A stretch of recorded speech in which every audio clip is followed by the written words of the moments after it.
1,000 residents in the city. They had been shutting off water for years, but nowhere on this scale.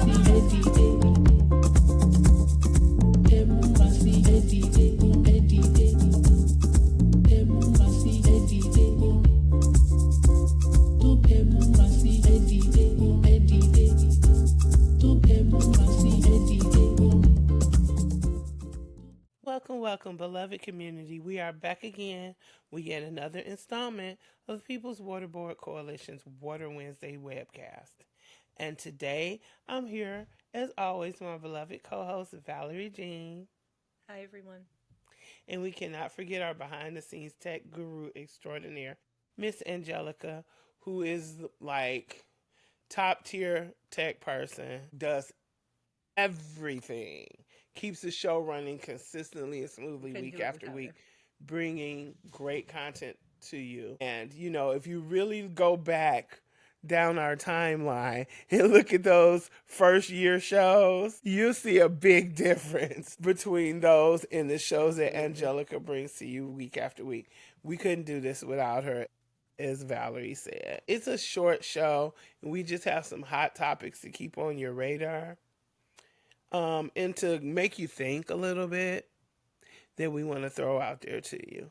So we'll jump right into it. Thanks, Nicole. We're going to talk about Flint today. I got some things going on, and after all that they've been through, anytime any little inconvenience happens to them, we feel the need to talk about it because the people have been through enough, and they continue to be harmed by the water crisis there. Children are being born still to this day with lead poisoning and things like that. And dealing with the effects of that, you know, being able to study well and do well in school, all kinds of things. So, Nicole, you ran across this story. You want to tell us a bit about it?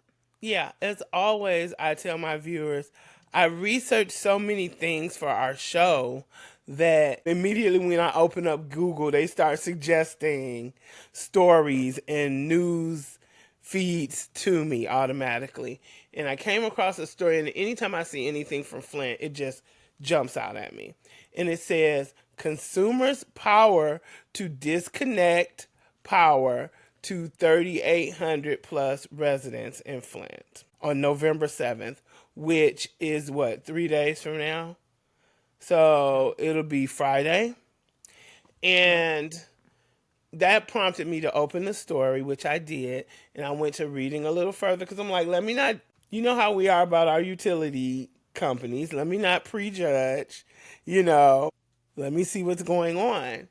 And, you know, the thing is I understand that infrastructure work is needed for a lot of utilities. It has to be done. It's part of the process. But what I'm tired of seeing is every time infrastructure needs are being executed, somehow it always manages to put a strain on the community. And of course, the people that are executing infrastructure because we want it to run right. Yeah. But they've been going back and forth. They said it was going to be one day and it's going to be, you know, and now it's a different day. So initially, they said they had to disconnect power to these residents because they needed to fix electrical lines. And I'm like, okay, I get it. It's a need. We don't want anybody having faulty wiring, getting bad connections, or anything like that because the wiring needs to be replaced. I get that you're fixing faulty wires, consumers, but initially it was supposed to be done on Halloween night or during Halloween, the day of Halloween, which is the 31st, which a lot of people then took measures to prepare for the power to be out for a day or two. Like they took measures of making sure their food was stored where it wouldn't spoil. And with the government shutdown, which we'll be talking about later, and the SNAP benefits being delayed or not received, that is already a strain on this community that we already know. Even though they tell you the water crisis is over. You can't stock up on food and keep it in the freezer and the fridge. Yeah. And even though they tell you the water crisis is over in Flint, the water crisis isn't over until nobody tests positive for lead. That's how I feel. I mean, the pipes have to be totally replaced. The pipes have to be totally replaced. What's happening in Highland Park right now where their pipes are being totally, they're going to have all new water infrastructure. That needs to Yeah, happen in Flint. Until that happens, their water is still tainted and bad. absolutely. So you couple that with this being a community of people who are mainly low income black and brown residents, the government shutdown, the water crisis that we're still dealing with repercussions of, and now you're going to disconnect electricity, even if it's for a day or two, but not do it on the day that people prepared for, and now they have to run and last minute prepare for it again. Yeah. Yeah, And because now it's November 7th. yeah, because now it's November 7th. And it's just got to be somewhere where our legislators put their foot down and say, look, some of the things that you're doing to our communities are atrocities and we're not going to permit it anymore. And fortunately, or unfortunately, depending on how you look at it, at least consumers is regulated somewhat by the Michigan Public Service Commission, whereas water is not regulated at all, at least Yeah. here in Michigan. And so, I just hope that the people of Flint are able to make it through this crisis without any more damage being done to them, and that they recover from it quickly if anything does occur, and just to continually keep them in keep them in our prayers until the entire community is lead free and all the pipes are removed and they have fresh, clean, affordable drinking water, because their Yeah, rates we're are going to be also talking about yeah, their rates are some of the their highest water in the still is country. astronomical. Exactly, for water they really can't utilize. Yeah, and if you're talking about not being able to store food in a time like this where people are going to get delayed on their food stamps, it was suspended, now it's delayed. That doesn't leave people any opportunities to stock up on food, and that's really, really hard and stressful for whole families. So, anytime the folks in Flint are inconvenienced, I think it's an atrocity. It's just wrong. Yes, it You is. know, so yeah, there's a lot going on there with that, and all we can do is be there for folks when they need it, for sure. Absolutely. So we also wanted to talk about creative protests. So it's all over the world, you're seeing creative protest happens, nonviolent creative protest. Yeah. Certainly here in Michigan through the No Kings protest, I took a lot of photos of people dressed up as dinosaurs and chickens and all kinds of interesting protest ideas that were lighthearted, nonviolent, but made it, really made a point that people are the hypocrisy of things, right? They're pointing out the hypocrisy of all of the things that Exactly. are happening to them in really creative ways. And here in Michigan, it's no different. We heard from our good friends Beyond Nuclear about the Zombies Against Palisades that went down Awesome. on November on the 31st for Halloween. And it was the Palisades. It's a protest against the Palisades atomic reactor restart, which Yeah. was pointed out to us that it was a zombie reactor, right? It was put together in the mid 1960s. It should have never damaged everything around it. It should never be restarted. But Governor Whitmer, and you were there when Governor Whitmer was, Yeah. kind of bragging about how this was going to be, a good resource of energy for Michigan, which is not true. But of course, they're scrambling right now because of all the data centers and all these things that are being opened up. And we're going to talk Yeah. about that in the next week or so as well. But all of these, so they're opening up this reactor and the people are pissed about it. And they came out the Zombies Against the Palisades. So I wanted to talk about this because I think that it's important that for people all over, right, if you're looking for a way to plug in, that there's creative ways, nonviolent creative ways for you to do that, and that really make fun of the system itself, of the Yeah. atrocity and Absolutely. injustice itself. And it's a great way for people to jump in organizing, learning how to protest if it's your first time or anything Mm-hmm. like that. It's a great nonviolent way to do it. We also, you know, because of the government shutdown, so many things are affected, and this is no different, right? The Nuclear Regulatory Commission it's not functioning at all, and they know it. That's why Holtec, it's a systems provider for energy companies. Holtec is, and they are really fighting to get this pushed through for sure because of the government shutdown. It's working really, really well for people who want to harm the planet and harm communities. And that's really what So well. Holtec does all the way around, right? This reactor should never be put back online, but they're pushing for it, and they're going to make some upwards to $10 billion. They're looking to make upward to $10 billion of taxpayer money, which is the injustice of that in communities that are already struggling, and to open a nuclear energy sources. It's unconscionable. There are ways for people to protest now. It's a great way to step in and step up.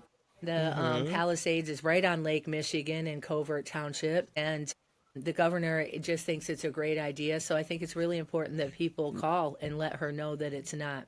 It's not that And just that if we that want she to protect thinks, the water, then we yeah, can't it's do that. But it's also show not up and just that she protest. thinks of it as a good idea, but at the climate conference recently, earlier this year, she was touting it as a good source of clean energy. Yeah, that's the lies that they tell, right? Because Exactly. we know, and if you've watched Water Wednesday for very long, we've had a lot of shows about this.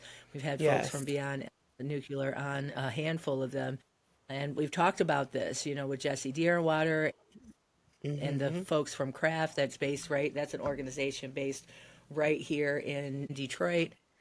How this is not, even though it's touted as clean energy, it's simply not. Hmm. They're telling us lies. And just the amount of It's water bad for the that's water, used. it's bad for the people, it's bad for Yes, the the planet. amount of water utilized to cool that reactor to keep it from having a meltdown. And And I it goes back always in the go water to source, this. right? It damages the water Right, source because exactly. it's not recyclable either. And I always go back and Yeah. I say this every time we talk about the reactors in reference to water and in reference to community to please go to YouTube and look up Gil Scott Heron's We Almost Lost Detroit. That's exactly, he's That's talking right. about the Fermi 2 power plant, but you seen one nuclear reactor, you seen them all. They have the same premise. Yeah. You They're all know, bad. they're all They're bad. all bad. Yeah, and hook up with our friends from Kraft. Jesse Yes. Deerwater has been on the show a handful of times. Yeah. And the folks from Beyond Nuclear have been, these have been on the show. These are great orgs to support, to learn from, Hmm. and you can trust them. We trust them here at Water Wednesday. We trust them when Exactly. they say We that this is do. bad. We trust them, and And Jesse they've has shown a us the way. receipts of it being bad.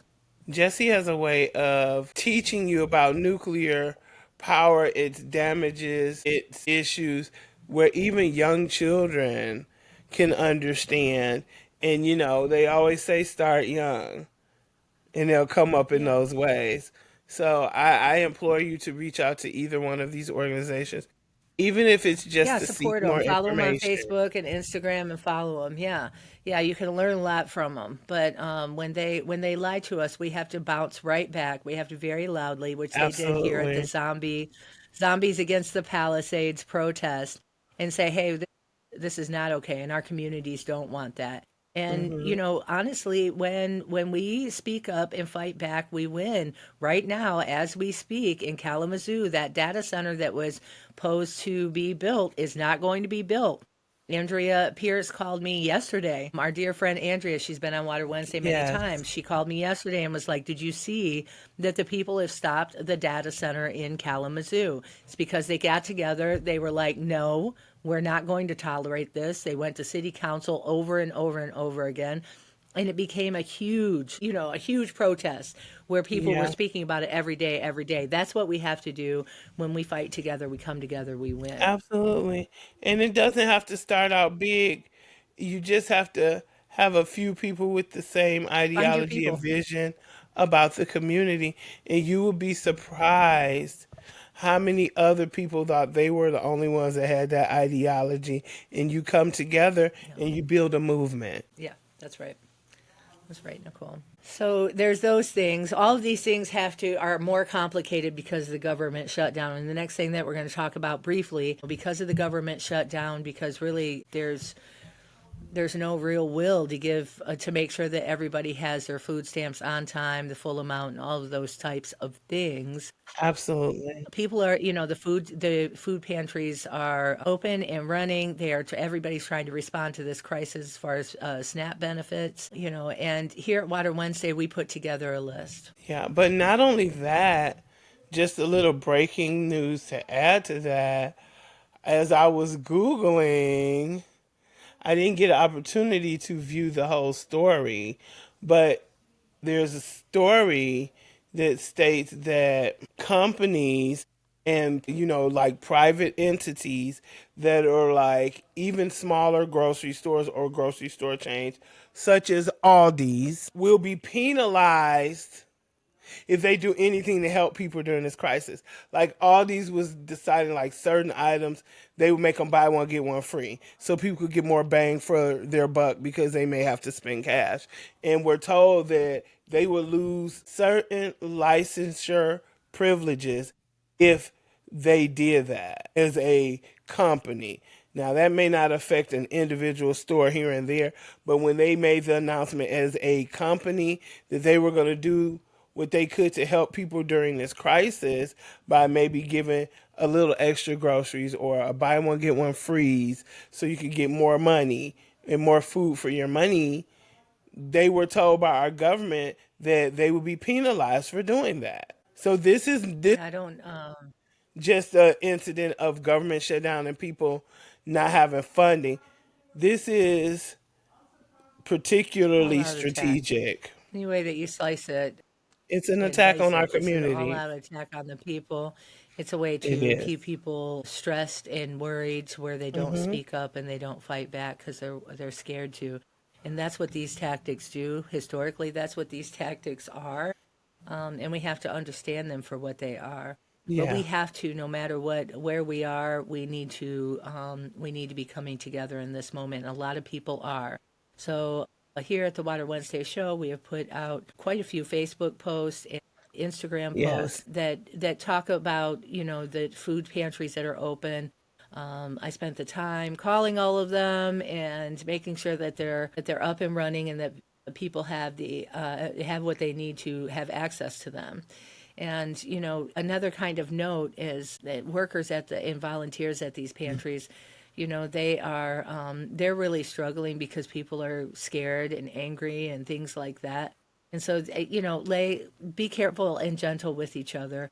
Remember that the people that are working there and volunteering there, that they're doing the absolute best that they can. But yeah, we've got those lists on our social media. Please share them. Please utilize them. And if you have other things that other resources that you know of that are for sure up and running, please let us know here at Water Wednesday. Or if you're a Thank person you that for may not be living in crisis, please donate to these pantries because people are going to need yeah. all the help they can during this Yeah. crisis. Yeah, support them because they certainly don't have the support that they used to have. Yeah. So, yeah, certainly support them. Go gentle on the people that are volunteering and working there. Nicole, thank you so much for always going on this journey with me. Of course. It's important. We want to get these things to the community so that they can stay abreast of them. Times are Yeah. really, really hard, but we're going to get through them together. Take care of each other and try to stay afloat. Bye. Bye.